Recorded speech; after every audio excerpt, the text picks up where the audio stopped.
Hey everyone, today we're talking about the concept of cash flow banking, or infinite banking as it's also called, which is the use of a whole life insurance policy as your own personal bank to help grow your wealth. It's a concept that was first introduced to me by this YouTuber, Garrett Gunderson, and his concept of using life insurance as a way to grow your wealth, just like the Rockefellers did, famous investors and businessmen of our past.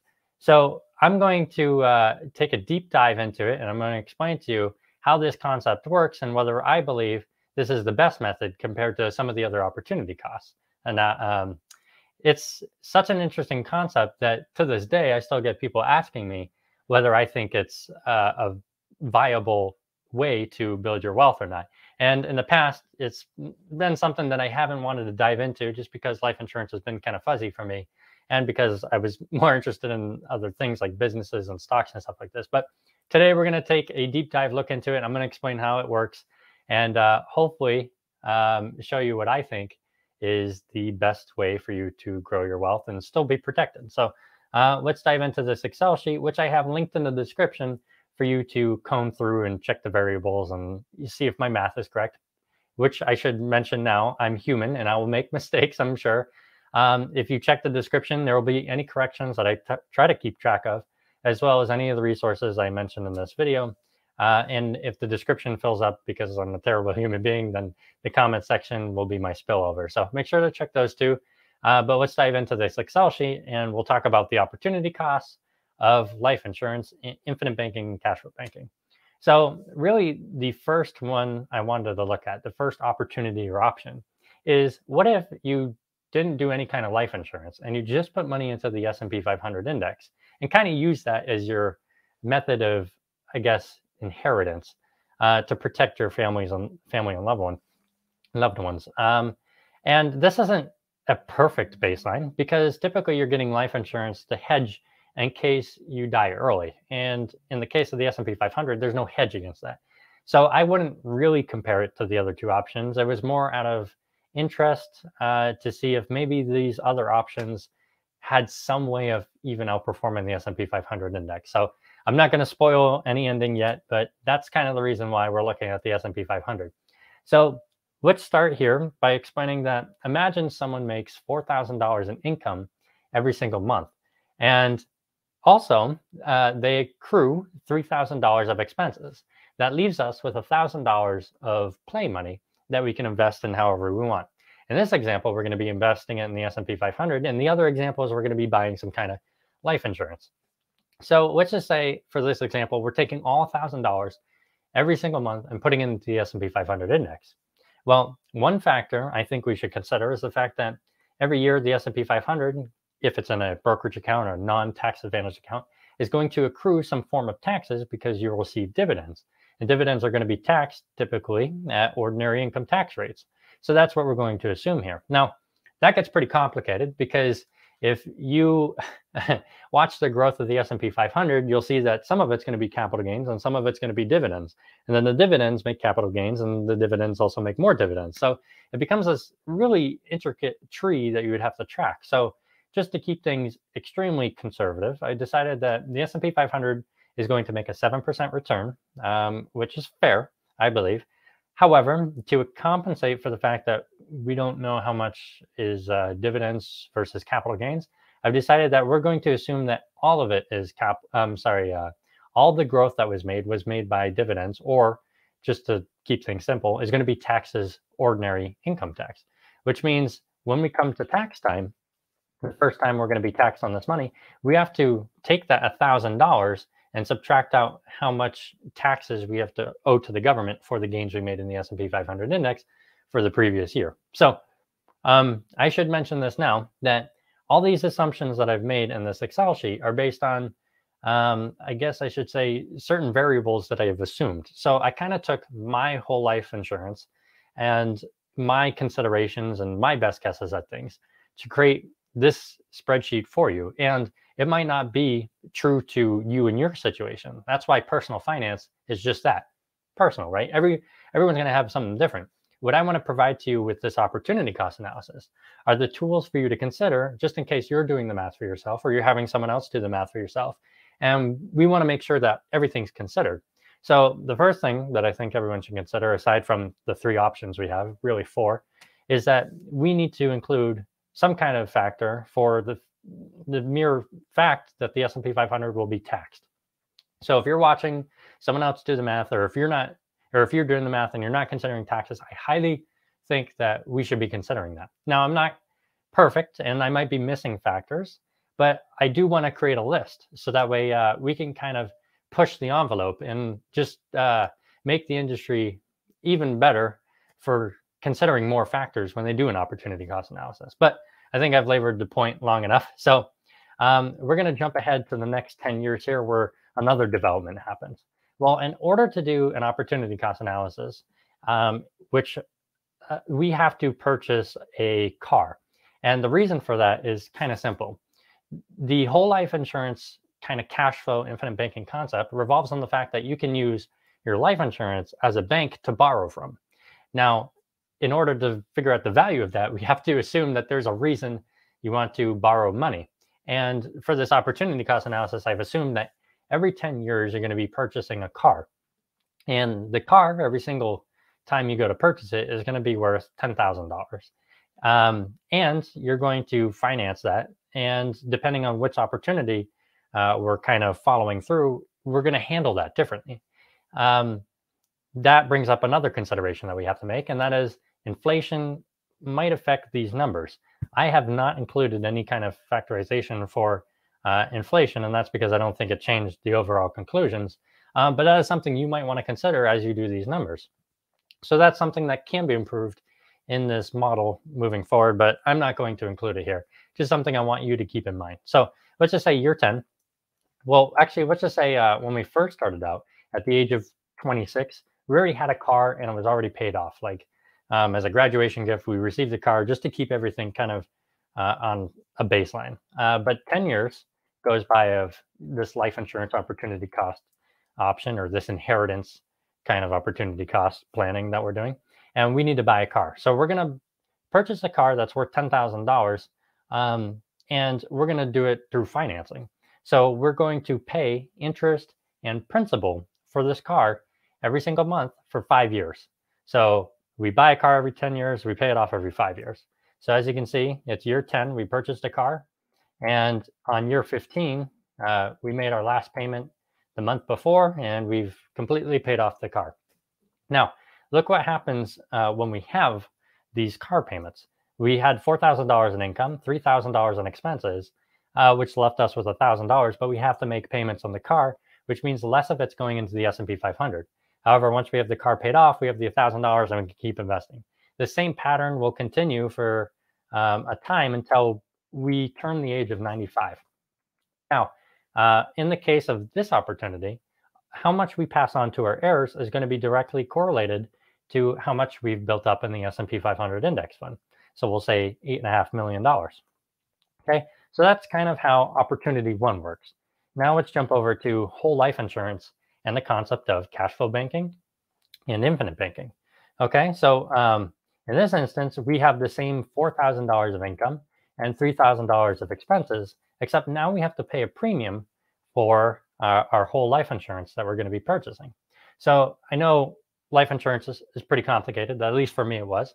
So I'm going to do my best to kind of explain what these definitions are. So let's just say every single month you're paying $217, actually we'll just round up, $218 for a premium. So I'm just going to put a little P for premium. Okay, so this is how much money is going to the life insurance company. In response to the $218 you're paying them, you're going to receive a death benefit, so DB, of $130,000. Okay, that's kind of what you get for what you pay. Okay, now, as you can imagine, not all $218 is going for your benefit. The life insurance company is taking their fees or their expenses and their profit margin out of that $218. So what happens is, it is your money going towards your life insurance. You end up building what's called cash value. So of this $218, you might be taking, like, we'll say $80 and that might be going to your cash value. So everything else is kind of like expenses and fees and stuff like this. Your cash value is going to add the $80. And this cash value is what you can use to take a loan out and purchase other things. Now, as time goes on, if you don't die, your death benefit is going to increase and your cash value will increase depending on what you have invested into it. In the case of the whole life insurance I've decided to use, it's going to be based on what happens to the S&P 500 index fund. Now, something I should note here is that when you invest in the S&P 500 through a life insurance company, you're not going to get the returns of the S&P 500 index because the life insurance companies have to extract their fees, and there's management fees, and there's expenses that they take on for managing these investments that they pass along to you. Now, there's an additional insurance that you can purchase with your whole life insurance called paid up additions. Okay, so let's just say you're like, yeah, this plan is really cool and all, but what if I can pay an extra bit of money, boop, for the premium, so that way I can increase the death benefit early? Or what if I can increase the cash value early so I can start loaning money out? Okay, in the case of the whole life insurance I've used, we've used paid up additions, and the total is actually $218. And what we use the paid up additions for is the cash value. We want to increase that cash value so that we can start loaning money out. So that's kind of what you'll see when we go back to the Excel sheet. The $217 involves the premium we pay to insurance and the paid up additions. And then the cash value is how much money we have to loan out and go purchase like a car or add it to our business. This is if we cancel the policy, we can also take the cash value out. This is how much essentially dollars that we have in the life insurance policy that we can use. The death benefit is how much our heirs receive if we were to die. Okay, so that's kind of how it works. I think I've done a good job explaining the basic concepts. I'm going to jump over to the stream just to see if anyone has any questions. I don't see any yet. If you have them, feel free to drop them in the comment section. Even if the video is over, I'll try my best to answer them. But I try not to answer questions until the live stream's done. So I'll jump back just to get back into the flow of things. Now, the thing about paid up additions is that I'm using paid up additions to increase the cash value sooner. Well, eventually the cash value is going to build up to a point where I don't need the paid up additions anymore. So you'll start to see them decrease. Something to keep in mind as we go through this Excel sheet. Okay, so let's keep going through this example. So we're paying $200 out of our $1,000 of extra. So it means we can still put money in the S&P 500 index, about $800. Okay, so come tax time, just like we said earlier, the S&P 500 has gains, and that's going to be taxed. Your life insurance is not going to be taxed. That's kind of its separate entity. Okay, so we have our $4,000 income, $3,000 in expenses, $200 in premium, and $70 from taxes incurred in the S&P 500 index, which means we're going to contribute less come the tax months. Okay, and just like we said before with the S&P 500 opportunity, we need something to purchase using our life insurance cash value to see if this infinite banking / bank on yourself concept kind of works. So in year 10, we're going to purchase a car again. And what we're going to do is we're going to look at the cash value we've built up and see that we have $22,000 built up.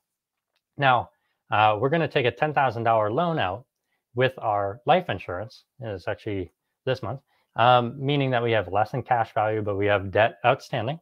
And we're going to make interest payments towards the insurance company. Now, life insurance loans are different than many other loans I've ever seen, but they're very similar to a home equity line of credit, meaning you can take a $10,000 loan out and you don't have to pay back the $10,000 at any given interval. You can do it as frequently as you want. So you could pay it off really fast or you can pay it off really slow. However, based on how much you have outstanding, you're going to have to make the interest payments to the life insurance company. Okay, but the principal payments is essentially your own money you're borrowing from. So you can decide to pay that back or not. Now, this is different than like a 401k loan, because if you take money out of your life insurance policy, you actually keep that $22,000 compounding. It's called a participating loan. There's actually some policies will make you do a non-participating loan where you take out 10,000 and that stops compounding. That's kind of how a 401k loan works. But in the case of life insurance, nothing's going to change based on your cash value or your death benefit value. And again, it all depends on how it's written, but let's just assume that's the case. That brings up two questions, though, two paths you can take. So like I said, you can choose to pay off this loan as fast or as slow as you want to. So which one's better? So what I've done is I've created two different instances. This instance, this whole life invest the rest sheet, is going to be, what if you never paid off the loan and every single time you had to buy a car, you just added $10,000 more of debt? Yeah, you're going to pay more in interest, but you're going to keep investing money in the S&P 500 index. Is it going to be better or worse? I don't know. We'll see. What about if you paid it off as soon as you can, or you just stuck to the math where you made payments of principal at equal intervals? That's kind of what this one is. So if we go back to invest the rest, you'll see at year 10, we go to year 15. This is typically where the car payment was paid off in the other example, but we still keep our $10,000. And in year 20, we have to purchase a new car. So we go from $10,000 to $20,000. We've essentially just taken out more loans from our life insurance. And you keep doing that until the very end at the 95 age mark. And you'll see that we have $60,000 in debt. Okay. Now, in the instance of pay life, but pay car debt, essentially, we're going to follow the same method we did with the S&P 500 index. Year 10, we take out $10,000. Year 15, we paid it all off. Year 20, we're going to add $10,000. And the cycle will continue, adding 10,000 and subtracting 10,000 all the way until we're 95 years old, just to figure out what the difference is. Now, when we're considering how much we pass on at any given time, we're going to look at how much we've built up in the S&P 500 and how much the death benefit is. And that's going to figure out how much we pass on to our heirs. And lastly, our last option in our opportunity cost analysis is this concept of buy term, invest the rest. So what I've taken here is a friend of mine's life insurance policy using a 20-year term. And what that means is you're going to pay about 1/10 the premium for term insurance, but you're only going to have a benefit for a period of time. In this instance, it's 20 years. With whole life insurance, for your whole life, you're going to have some kind of death benefit. With term insurance, you're going to have your death benefit, but after 20 years, you're going to have zero death benefit.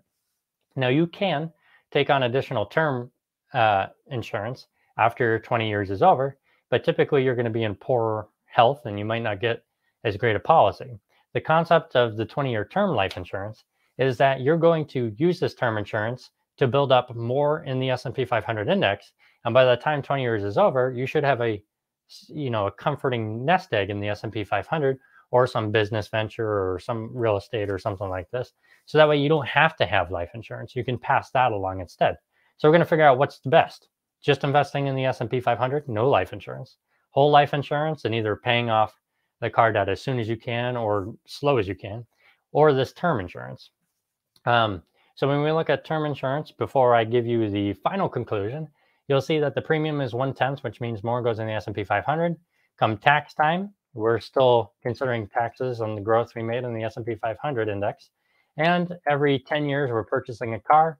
Every 5 years, we pay it off, and the cycle continues until we're 95 years old. So at the end of this, what is the conclusion? Well, looking at the difference, you'll find that it's kind of mixed, okay? So this yellow line, we'll follow one at a time, represents the term insurance. You'll see that at the earliest period, the first 20 years or so, the term insurance gives you and your heirs the most amount of money in case you die. However, after that 20-year term, you no longer have a death benefit, and it immediately takes a hit.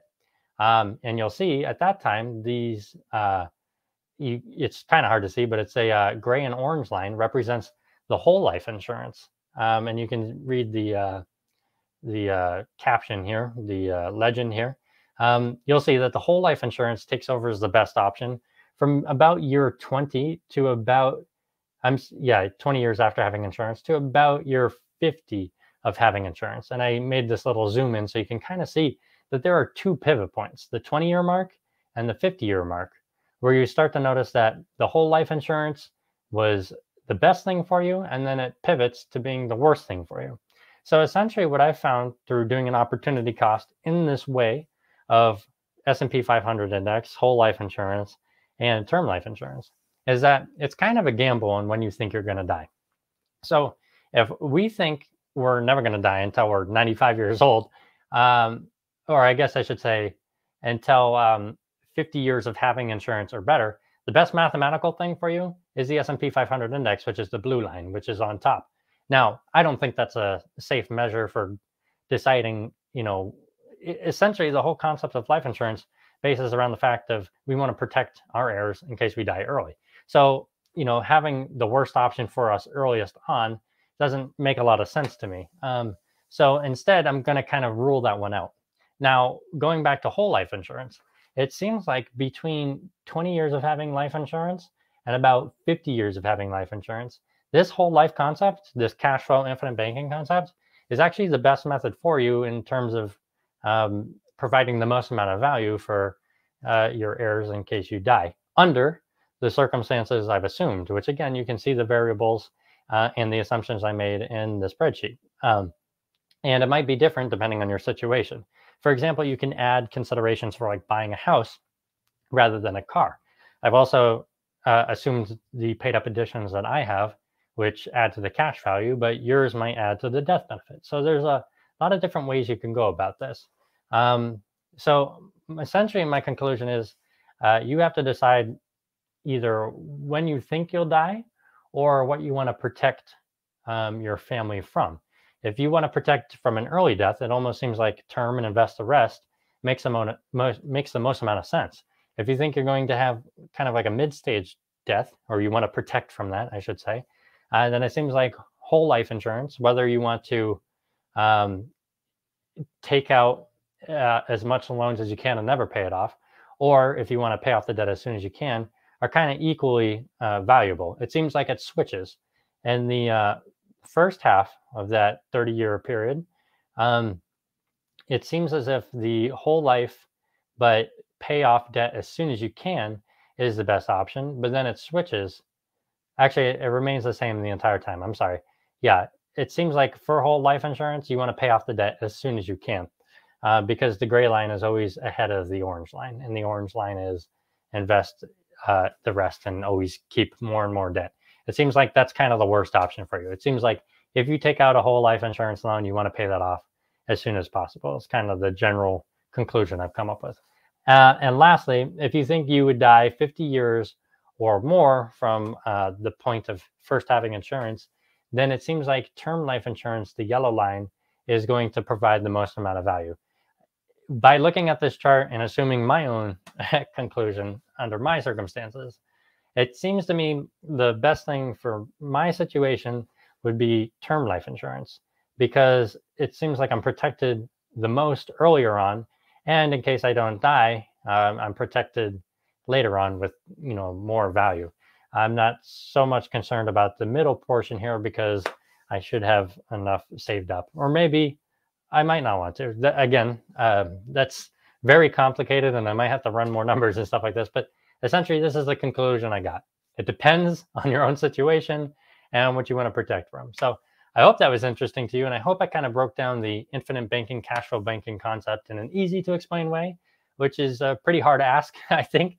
But if I didn't explain anything, make sure to leave me questions in the comment section. But that's all I have for you in this video. Thanks for watching, and until next time.